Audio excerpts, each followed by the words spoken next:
नमस्कार, मैं हूं नेहा शर्मा। स्वागत है आपका कुंडली टीवी पर। मेरे साथ हैं मिस्टर नरेश अरोड़ा जी। स्वागत है सर आपका। नमस्कार। तो सर आज हम बताएंगे सिंह राशि के बारे में कि सिंह राशि के लिए 2024 कैसा रहेगा।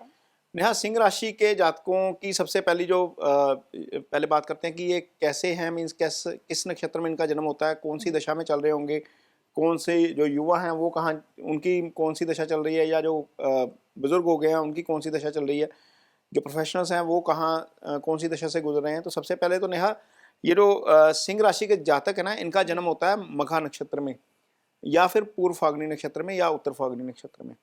तो मघा के चारों चरण इसमें आते हैं, और पूर्व फाल्गुनी के चारों चरण इसमें आते हैं, और उत्तर फाल्गुनी का एक जो चरण है वो इस राशि में आता है। और इसका मतलब यह है कि या तो इनका जन्म केतु के नक्षत्र में होता है, या शुक्र के, या फिर इनका सूर्य के। सूर्य का पहला चरण इनको मिलता है, इसके बाद के चरण नहीं मिलते हैं, फिर वो अगली राशि कन्या में चले जाते हैं। तो जो बच्चे जो सिंह राशि के जातक केतु की दशा में पैदा हुए हैं, वो इस समय रफली 25 साल के आसपास की एज के होंगे, क्योंकि 20 साल तो उन्होंने वो शुक्र की दशा बिता ली। तो वो इस समय वो प्रोफेशनल लाइफ में है। वो सूर्य में चल रहे हैं या चंद्र में चल रहे हैं, जी। या तो सूर्य की दिशा में है या चंद्रमा की दिशा में है। जो प्रोफेशन में उतर चुका है सिंह राशि का जातक, या वो सूर्य की दशा में है या वो चंद्रमा की दशा में है। इसका मतलब सिंह राशि के वो जातक जिन्होंने करियर शुरू किया है अपना, और जो केतु के नक्षत्र में पैदा हुए हैं, वो इस समय लगन की दशा से ही गुजर रहे हैं, यानी कि अपनी राशि की दशा से ही गुजर रहे हैं। जी। वो समय बहुत अच्छा हो गया एक तो उनके लिए। जो थोड़े से आगे निकल गए हैं, यानी कि 30 साल के आसपास की एज है जिनकी, जो मघा नक्षत्र में पैदा हुए हैं, जो शुक्र के नक्षत्र में पैदा हुए हैं, वो हो सकता है चंद्रमा की ही दशा से गुजर रहे हो। तो मेजोरिटी ऑफ द जो पीपल है ना, इस समय जो प्रोफेशन में है या जो पढ़ने की लास्ट स्टेज में है, वो या तो सूर्य से गुजर रहे हैं, या चंद्रमा से, या मंगल से। इन तीनों का टन्योर बहुत ज़्यादा नहीं होता। चंद्रमा 10 साल करते हैं, मंगल 7 साल, और सूर्य का लगभग 6 साल के आसपास। तो ये जो टन्योर है ना, ये सारा, तो यहाँ पर जितने भी प्रोफेशनल्स हैं इस समय, जिनकी उम्र नेहा 40 साल के आसपास की जा रही है, जो 40 साल के आसपास पहुंच गए हैं, वो मंगल, उनका मंगल शुरू हो गया होगा। जी। यानी कि मेजर प्लैनेट कौन से हैं? सूर्य, चंद्र, मंगल, और फिर आगे राहु आएगा जाके। अब जितने प्रोफेशनल्स हैं वो सूर्य से, चंद्र से, या मंगल से हैं।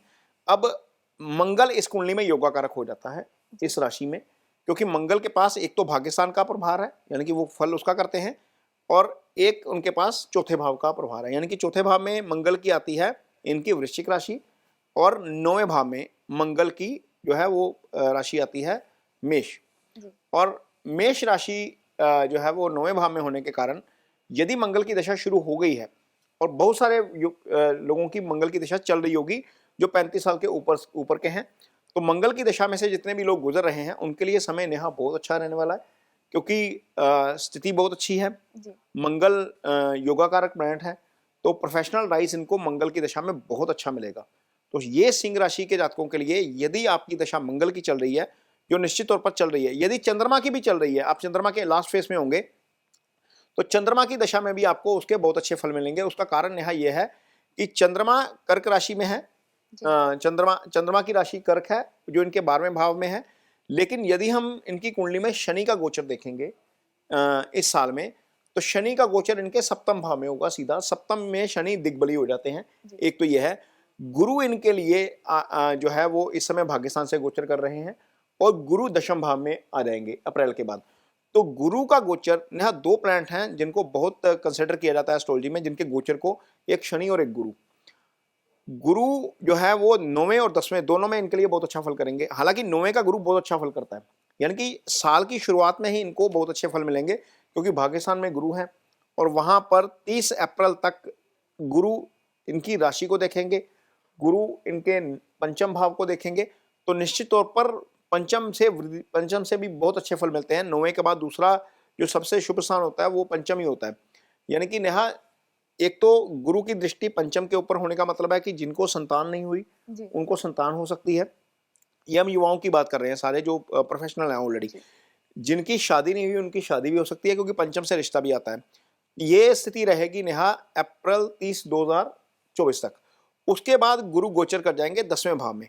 तो 10वें भाव में जब गुरु गोचर करते हैं, तो नेहा उन लोगों के लिए बहुत अच्छा है जिनके हाथ में जॉब नहीं है, जी। जिन्होंने नया कारोबार शुरू करना है, क्योंकि गुरु की दृष्टि जाएगी दूसरे भाव के ऊपर। दूसरे भाव से हम पहली जॉब या पहली अर्निंग देखते हैं लाइफ में। तो वहां पर जिनके जॉब नहीं है, जिन्होंने अपना पहला कारोबार शुरू करना है, नई जॉब शुरू करनी है, तो पहली अर्निंग सिंह राशि वालों के लिए 30 अप्रैल के बाद शुरू होगी। जो एफर्ट कर रहे हैं, जिनको लगता है कि वो करना चाहिए, तो वो उनके लिए इसके बाद शुरू होगी 30 अप्रैल के बाद। और दूसरा गुरु की दृष्टि जाएगी चौथे भाव के ऊपर सीधी। चौथा भाव क्या है? चौथा भाव आपका सुख स्थान है।